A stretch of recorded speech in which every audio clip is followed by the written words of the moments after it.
Isso parece ser um cartão normal. Tem uma frente, um verso e algumas coisas escritas. Mas algo de muito estranho está acontecendo com as coisas escritas. Na frente do cartão está escrito que a frase no verso do cartão é falsa. E no verso está escrito que a frase na frente do cartão é verdadeira. Vamos supor primeiro que a frase da frente é verdadeira. Então, a frase no verso deve ser falsa. Mas se a frase na frente do cartão é verdadeira, for falsa, então a frase da frente não pode ser verdadeira. Mas eu acabei de supor que ela é verdadeira. Isso é uma contradição. Agora eu vou começar pelo outro lado. Vamos supor que a frase da frente, a frase no verso do cartão é falsa. For falsa, então a frase no verso deve ser verdadeira. Mas a frase do verso diz justamente que a frase da frente é verdadeira, o que contradiz minha suposição. Contradição de novo. Essa é uma das versões do paradoxo do mentiroso. Mentiroso é aquele que mente, certo? Então, deixa eu te contar uma coisa. Eu estou mentindo. Bom, se eu não estivesse de fato mentindo, então eu estaria sendo sincero com vocês, o que tornaria minha frase verdadeira. Mas se eu estou mentindo fosse verdade, então eu deveria estar mentindo, o que torna a minha frase falsa. E é aqui que surge o paradoxo. Mas você sabe exatamente o que quer dizer um paradoxo? Talvez você já tenha visto alguma obra do Escher, ou ainda um triângulo de Penrose. Essas são imagens de objetos aparentemente impossíveis, que dão um nó na cabeça e que nos deixam com muita dificuldade de imaginar. Parece que não tem um início nem um fim, e é difícil manter um caminho contínuo de onde a imagem começa e onde ela termina. Bom, um paradoxo é uma conclusão contraditória de um conjunto de premissas verdadeiras. Ou seja, se nós concordamos com certas premissas, então nós devemos também concordar com as consequências delas. Mas nem sempre essas consequências fazem sentido para nós. E além disso, nem todo paradoxo tem a mesma natureza. Na verdade, alguns deles estão apenas se camuflando como paradoxos, tentando nos enganar. Isso significa que muitos paradoxos, na verdade, são apenas ideias contraintuitivas. Ou seja, eles não implicam em qualquer contradição ou impossibilidade lógica. São abstrações que nós temos dificuldade de pensar. Inclusive, a etimologia da palavra dá uma pista sobre isso, já que o prefixo para, do grego, significa diferente de, ou ainda além de. E o sufixo doxo vem de doxa, que significa crença.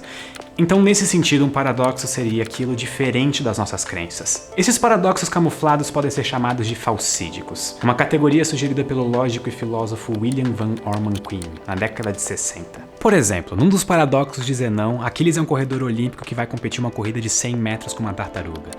Como Aquiles sabe que ele é bem mais rápido do que a tartaruga, ele deixa que ela comece na metade da corrida, 50 metros à sua frente. Quando a tartaruga atinge essa marca, o Aquiles dispara. Para que ele vença a corrida, é primeiro preciso alcançar a tartaruga e depois ele precisa ultrapassar ela. Então, assim que o Aquiles chega na marca de 50 metros, a tartaruga já avançou 5 metros. Quando ele chega na marca de 55 metros, a tartaruga avançou mais meio metro. E quando ele chega na marca de 55 metros e meio, a tartaruga avançou mais um quarto de metro. E aí, quando ele chega na marca de 55 mais meio, mais um quarto de metro, a tartaruga avançou mais um oitavo de metro. Nós podemos reduzir ainda mais o intervalo entre o Aquiles e o avanço da tartaruga, para 1/16, 1/32, 1/64. Eu acho que você entendeu para onde que a coisa vai. Esse intervalo da distância entre o Aquiles e a tartaruga diminui cada vez mais, só que ele nunca atinge o zero. Ele diminui infinitamente. Se esse é o caso, então o Aquiles perde a corrida, já que ele vai estar sempre tentando alcançar a tartaruga. Mas isso parece claramente falso, ao mesmo tempo que não parece ter nada de errado com o raciocínio. Daí que entra o paradoxo. A ideia do Zenão era negar o movimento, mas o seu suposto paradoxo só nos mostra uma diferença entre o modo como nós pensamos no mundo contra como ele de fato é. O Zenão supõe que seja possível dividir infinitamente a distância entre o Aquiles e a tartaruga. Mas no mundo real, é assim mesmo? Além das dimensões espaciais, nós também temos uma dimensão temporal. Se é possível dividir o espaço infinitamente, então como que fica o tempo nessa história? Além disso, há também problemas sobre as nossas intuições acerca do infinito. Parece fazer bastante sentido pensar que a soma de 1/2 mais 1/4 mais 1/8 mais 1/16 mais 1/32 mais 1/64 e assim por diante deve ser uma série de números que, quando somados, convergem para 1. Mas uma sequência infinita não tem um último passo. Eu posso sempre adicionar mais alguma coisa no final. Então, como que eu posso garantir que essa sequência seja completada e resulte no número 1? Foram quase 2000 anos até que esse paradoxo tivesse uma solução matemática com a invenção do cálculo. E depois, outras soluções mais simples surgiram, como a distinção de diferentes tamanhos de infinito. Então esse problema é apenas contraintuitivo, já que na verdade o raciocínio do Zenão é enganoso e a conclusão dele é falsa.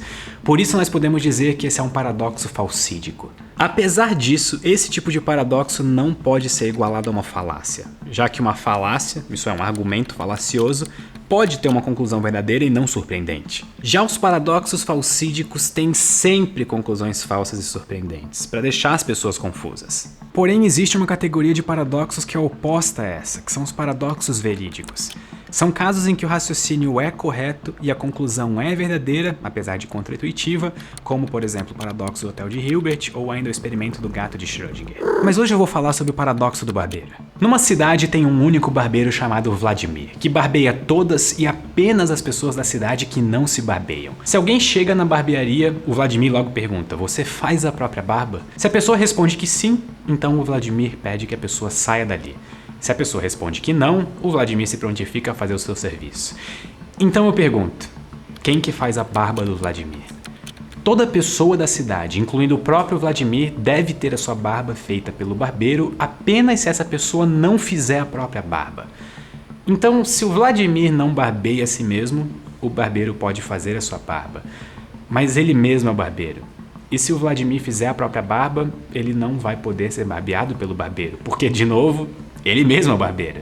Nesse cenário, parece que a vida do próprio Vladimir é um constante paradoxo. Mas tudo que esse paradoxo diz é que não pode haver uma cidade com apenas um barbeiro que barbeia todos e apenas aqueles que não se barbeiam. E, pelo bem do Vladimir, a maioria das cidades possui mais de um barbeiro. Além de que muitos barbeiros barbeiam pessoas que fazem a própria barba. Ou seja, apesar do paradoxo estar correto e a sua conclusão ser verdadeira, o cenário é muito distante da nossa realidade.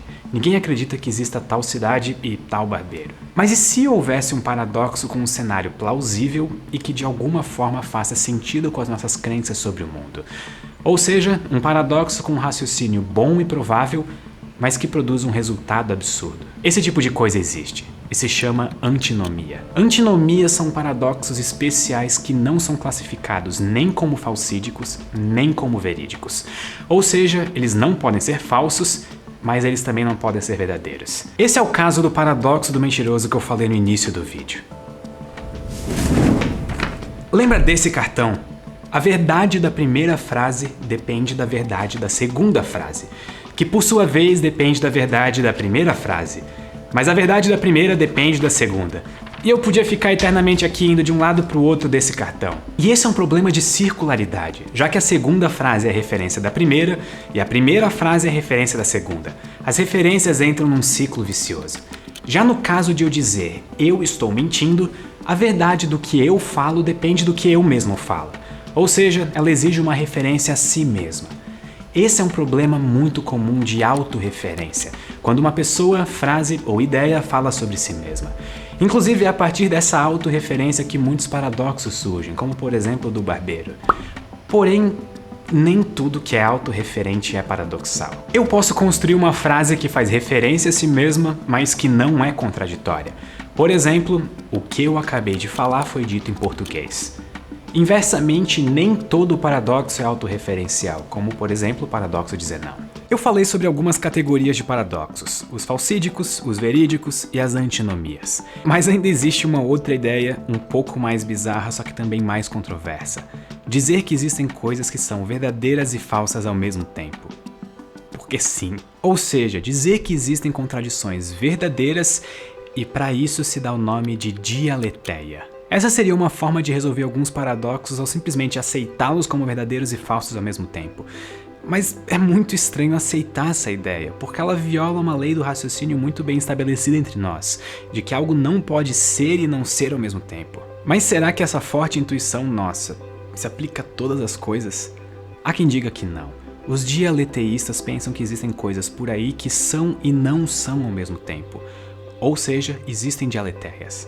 Talvez agora seja mais fácil identificar um paradoxo e lidar com a existência deles, que, apesar de ser geralmente vista como problemática e misteriosa, é na verdade uma grande fonte de conhecimento. Desafiar as nossas intuições não é nada fácil, mas pode revelar aspectos fascinantes e paradoxais do mundo à nossa volta. Muitos paradoxos atualmente não possuem uma solução certeira, mas vale lembrar que o paradoxo de Zenão não teve solução por muito tempo.